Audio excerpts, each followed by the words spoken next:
Hidup kita itu seperti orang yang naik mobil ya. Sekarang kita mau taruh Yesus itu di mana? Kalau kita jujur ditanya ya, kita naik mobil tuh Yesus tuh di mananya kita taruh Yesus? Ada yang taruh Yesus itu di bagasi ya, dia taruh di bagasi situ. Jadi Yesus kamu duduk sana tenang, nanti hari Minggu bawa ke gereja. Yesus dibuka bagasi, ayo kita ke gereja gitu. Habis itu pulang selesai gereja 1 jam 1,5 jam, Yesus kita masukkan bagasi lagi. Dah Yesus tenang di sana, nanti minggu depan kita datang lagi ke gereja. Ada yang taruh Yesus itu sebagai penumpang, dia duduk di belakang manis. Kalau Anda ditanya kira-kira kalau kalian naik mobil kira-kira Yesus duduk di sebelah mana kira-kira? Pasti semua mau jawab Yesus adalah supirku. Tapi berapa banyak dari kita yang membiarkan Yesus jadi supir, tapi kita duduk di belakang jadi penumpang, tapi kita yang menjadi lebih tahu. Ketika Yesus mau ambil kanan, kita bilang enggak, Yesus kita ke kiri. Yesus bilang engkau harus mengampuni, kita bilang enggak, saya enggak. Oke, kamu harus baik sama dia, kita bilang enggak. Berapa kali Yesus katakan dalam Injil ini, kamu harus bisa memaafkan, enggak, saya enggak mau.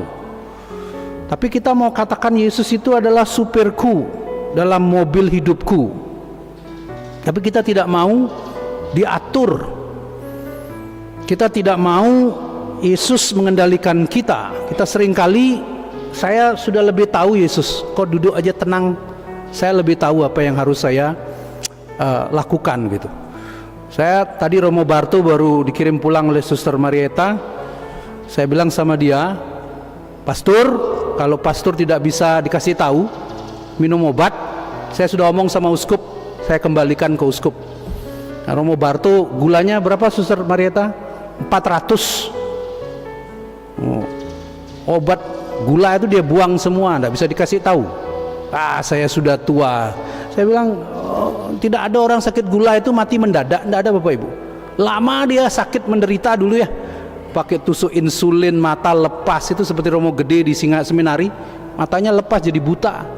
Romo Hans tusuk insulin terus, beberapa Romo kita tusuk insulin, umur masih muda-muda. Itu karena tidak bisa dikasih tahu. Kita suruh minum obat enggak. Berapa banyak dari kita saudara-saudara itu keras kepala, sulit sekali dikasih tahu. Dalam hidup kita, kita seperti ada dalam mobil, dalam bahtera perahu, dan kita katakan Yesus engkau adalah nakodaku, tapi seringkali kita sulit sekali untuk dikasih tahu. Kita merasa kita lebih tahu dari Yesus. Oke, saya sudah punya plan B. Kalau Tuhan tidak jawab doa saya sudah punya plan B. Apa yang harus saya lakukan? Tuhan tolong saya, tapi kalau waktunya mendesak, saya sudah punya plan B. Beriman saudara-saudari, itu kita harus berani percaya kepada Tuhan. Tidak ada plan A, plan B. Itu yang menjadi tantangan dari kita. Maria Guadalupe itu bukan mengajak kita menjauh pada Yesus, tapi mau membawa kita kepada Yesus, semakin mengandalkan Dia. Yang dipakai oleh Maria, kenapa tidak langsung aja omong sama uskupnya, Uskup Sumaraga, omong aja langsung, saya mau didirikan Tiara Sagrada, tempat rumah Tiara Sagrada, saya ingin didirikan Tiara Sagrada, itu kata yang dipakai, rumah doa. Kenapa tidak langsung aja omong sama uskupnya? Kenapa mesti harus lewat Juan Diego, orang buta huruf, petani sederhana yang tidak tahu apa-apa? Kenapa tidak langsung aja omong sama Bunda Maria? Pakai orang kecil, orang sederhana, orang yang tidak berpendidikan. Bunda Maria pakai itu, bukan orang pintar yang Bunda Maria pilih, orang sederhana. Hanya kita merasa bahwa kita layak, kita pantas. Enggak, Bunda Maria mengandalkan orang-orang yang sederhana, orang kecil. Lebih mudah untuk Bunda Maria. Orang pintar itu lebih banyak pakai otak. Kita sudah punya plan A, plan B, saya punya rancangan ini rencana saya. Nah, hari ini saudara-saudari, kitab kebijaksanaan mengingatkan kita, Tuhan memberi kita kekuasaan, tapi kita punya tanggung jawab. Hari ini kita mendengar lagi kembali kisah tentang 10 orang kusta. 10 orang kusta ini belum disembuhkan ketika Yesus bilang apa? Pergi perlihatkan dirimu kepada imam. Mereka sudah sembuh? Belum. Tapi mereka percaya apa yang dikatakan oleh Yesus. Mereka pergi, di tengah jalan mereka disembuhkan. Mereka tidak tunggu dulu Yesus sembuhkan saya dulu baru saya percaya. Enggak. Mereka jalan dulu, baru kemudian kesembuhan itu terjadi. Tapi yang membedakan si Samaria dengan 9 orang yang lain, si Samaria itu kembali karena dia bersyukur.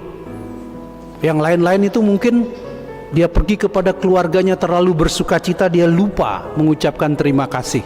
Berapa banyak dari kita seperti orang Samaria, atau berapa sering kita seperti 9 orang yang lain, kita bergembira sekali ada pasangan yang tidak dipunya anak, lama tidak punya anak,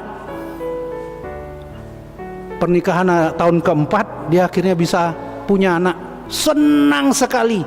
Dulu rajin sekali ke gereja, begitu punya anak sibuk katanya urus anaknya. Wah, tidak pernah gereja lagi. Dulu nangis-nangis di gereja, begitu dapat anak jarang ke gereja. Tiba-tiba anaknya punya masalah dengan jantung.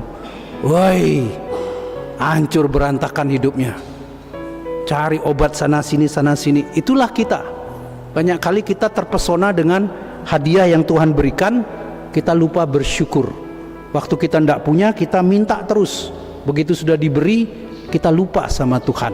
Hari ini saudara-saudari, mari kita bersama dengan Bunda Maria Guadalupe, kita mempersembahkan seluruh hidup kita, dan kita mau mengandalkan Yesus sebagai supir kita yang menentukan arah, jalan, peta kemana kita melangkah. Kita mungkin tanya Bunda Maria, GPS-nya gimana? Bunda Maria seperti GPS bagi kita, membawa kita kepada Yesus.